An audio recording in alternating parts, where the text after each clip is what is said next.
आवाज जनतेचा, लढा सर्वसामान्य जनतेच्या न्याय व हक्कांसाठी।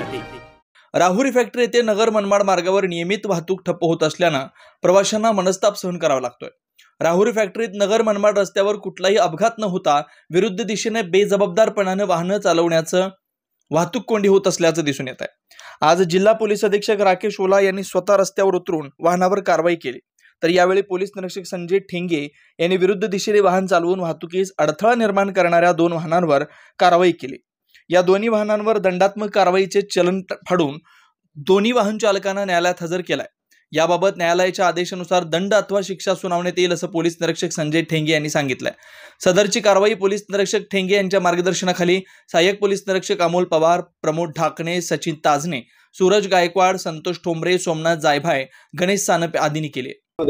वारंवार वाहतूक जाम होत असते आणि त्या वाहतूक जाम विशेषतः शनिवार रविवार जी होते त्याच्यामध्ये असं निदर्शनात आलेलं आहे की रॉंग साईड चालणारी जी काही वाहन आहे त्याच्यामुळे ते जामिंग होतं।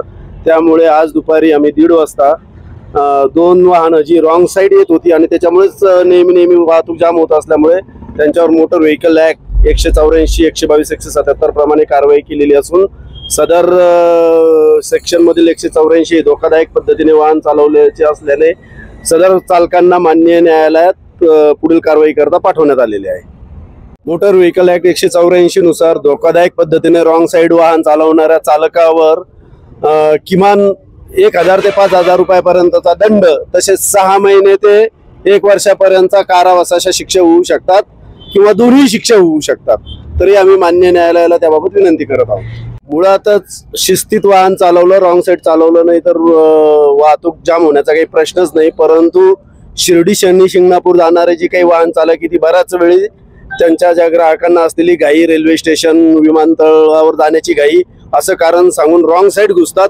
त्यामुळे आम्ही सदर जे काही वाहन चालक आहे त्यांच्यावर आता यापुढे नेहमीच रॉंग साईड चालवणाऱ्या वाहनांवर कारवाई करणार आहोत। नवनवीन घडामोडी आणि सत्य बातमी पाहण्यासाठी आजच आमच्या YouTube चॅनलला सबस्क्राइब करा, शेअर करा आणि लाईक नक्की करा।